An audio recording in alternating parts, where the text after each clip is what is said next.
nominations, I guess. that is the right Question connotation mark? with which to say that. Yeah.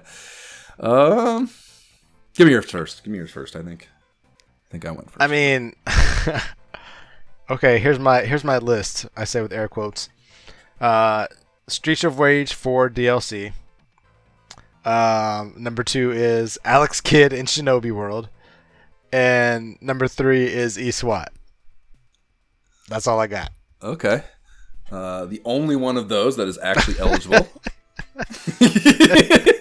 is Alex Kidd in Shinobi World. Hopefully, we don't land there.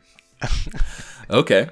So I have, with a similar tonality, Columns, Ghouls and Ghosts, Super Thunderblade, but not really. I think I'd actually rather play Space Harrier 2 than Thunderblade. It's splitting hairs on the lesser of the two evils, but either way, I hope we don't have to play either of those. So then, are we just discussing? Can we do a puzzle game? I mean, you said you play. I mean, what?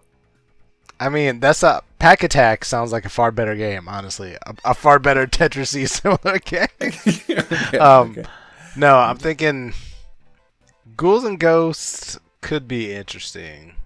We've been dancing on it forever, and I think codes. We have the codes. If you need the codes, we have the codes. Codes are included. We've been talking about it for a while, and I think it's pretty good, dude. It's not.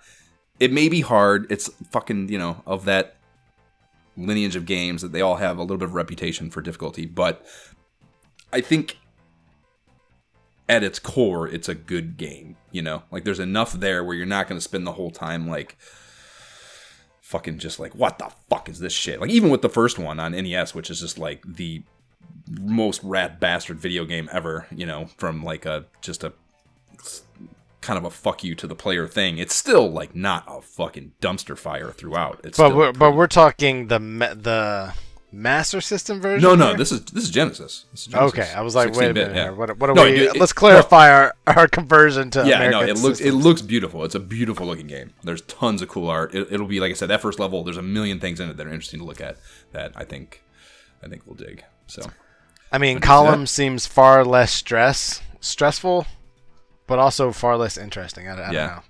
And we owe our listeners some strife, I think, and some difficulty after having gone through this pretty easy magazine issue here, I think. So perhaps we owe that to them.